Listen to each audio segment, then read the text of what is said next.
Hello and welcome friends. आज से हम लोग करंट अफेयर्स का सेशंस को देखेंगे। तो शुरू करते हैं आज का सेशन को, करंट अफेयर्स का सेशन।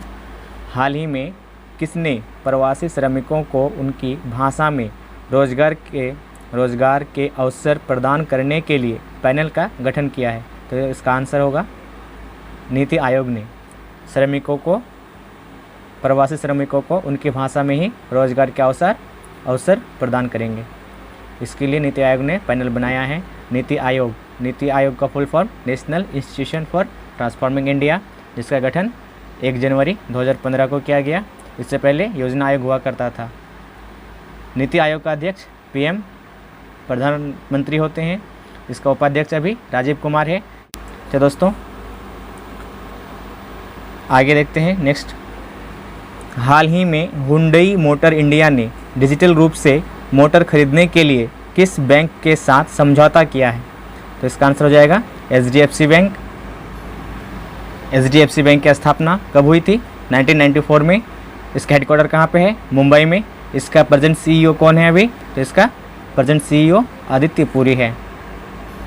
नेक्स्ट, हाल ही में ऑनलाइन योग क्विज प्रतियोगिता का शुभारंभ किसने किया है? तो इसका आंसर हो जाएगा रमेश पोखरियाल निशंक। यानी हाल ही में ऑनलाइन योग क्विज का जो प्रतियोगिता का शुभारंभ किया है उस किसने किया है? रमेश पोखरियाल निशंक ने। चलिए नेक्स्ट, हाल ही में किस देश ने कोविड प्रक्रिया का समर्थन करने के लिए भारत के साथ 200 मिलियन यूरो का समझौता किया है? तो भारत के साथ जो समझौता किया है कोविड प्रक्रिया का समर्थन करने के लिए, वो फ्रांस ने किया है। अगला है, डब्ल्यूटीओ ने किस देश को शून्य टैरिफ की सुविधा प्रदान की है? तो बांग्लादेश को शून्य टैरिफ की सुविधा प्रदान की है। न्यूजीलैंड के वैज्ञानिकों ने एक ग्रह की खोज की है जहां पर मानव जीवन के लिए आवश्यक परिस्थितियां मौजूद हैं। इस ग्रह का नाम क्या है? तो इस ग्रह को सुपर अर्थ के नाम से जानते हैं, जिसमें मानव के रहने के लिए सारे अनुकूल परिस्थितियां मौजूद हैं।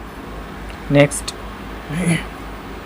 हाल ही में 21 जून को अंतर्राष्ट्रीय योग दिवस मनाया गया। इसका थीम क्या था? तो इसका थीम था स्वास्थ्य के लिए योग, घर पर योग। यानी कि हर साल 21 जून को अंतर्राष्ट्रीय योग दिवस मनाया जाता है और 21 जून को ही हाइड्रोग्राफी डे मनाया जाता है, जिसको कि IHO यानी इंटरनेशनल हाइड्रोग्राफिक ऑर्गेनाइजेशन मनाता है। साथ ही 21 जून को वर्ल्ड म्यूज़िक डे, फेटे डिला म्यूज़िक डे भी मनाया जाता है इसी 21 जून को। जो हाइड्रोग्राफी डे है, इसका जो थीम है वो है हाइड्रोग्राफी इनेबलिंग ऑटोनोमस टेक्नोलॉजी। चलो दोस्तों नेक्स्ट बढ़ते हैं। जिम्बाब्वे का राजदूत किसे नियुक्त किया गया है? तो हाल फिलहाल में विजय खंदूजा को जिम्बाब्वे का राजदूत नियुक्त किया गया है। नेशनल साइंस फाउंडेशन के प्रमुख किसे बनाया गया है? तो डॉक्टर सेतुरामन पंचनाथन को नेशनल साइंस NSF का प्रमुख बनाया गया है। नेक्स्ट है, आयुष मंत्रालय में योग अभ्यास को बढ़ावा देने के लिए किसको शामिल किया गया है? तो इसमें अनुष्का शर्मा को शामिल किया गया है योग अभ्यास को बढ़ावा देने के लिए।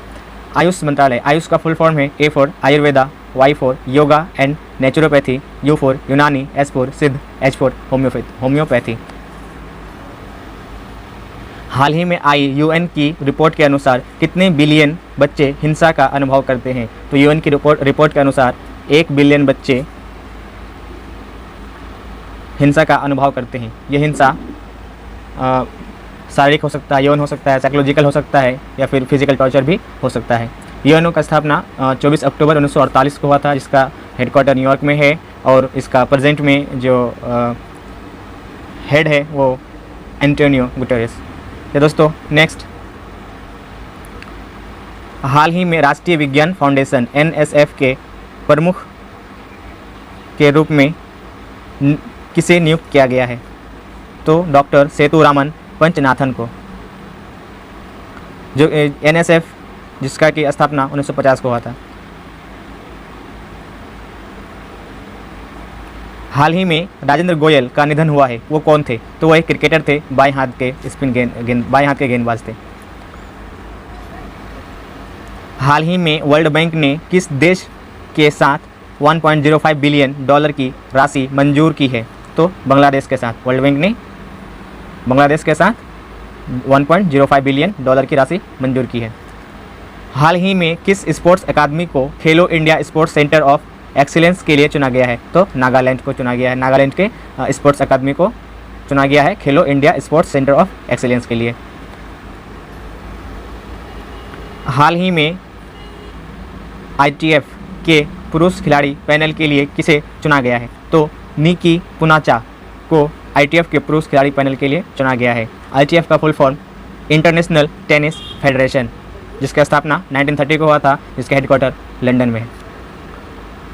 हाल ही में किसने डिकार्बोनाइजिंग ट्रांसपोर्ट इन इंडिया परियोजना शुरू करने की घोषणा की है? तो यह घोषणा नीति आयोग के द्वारा किया गया है, जिसमें कार्बन डाइऑक्साइड को कम करने के लिए। तो इसे नीति आयोग द्वारा स्टार्ट किया गया है, जिसका अध्यक्ष PM होता है और जिसका CEO अभी अमिताभ कांत है, उपाध्यक्ष राजीव कुमार है, और इसे 1 जनवरी 2015 को स्टार्ट किया गया। तो दोस्तों, आज के इस पहला सेशन जो है करंट अफेयर्स का, इसमें इतना ही करते हैं, फिर धीरे धीरे हम लोग अपने इसको और आगे बढ़ाएंगे। Thank you.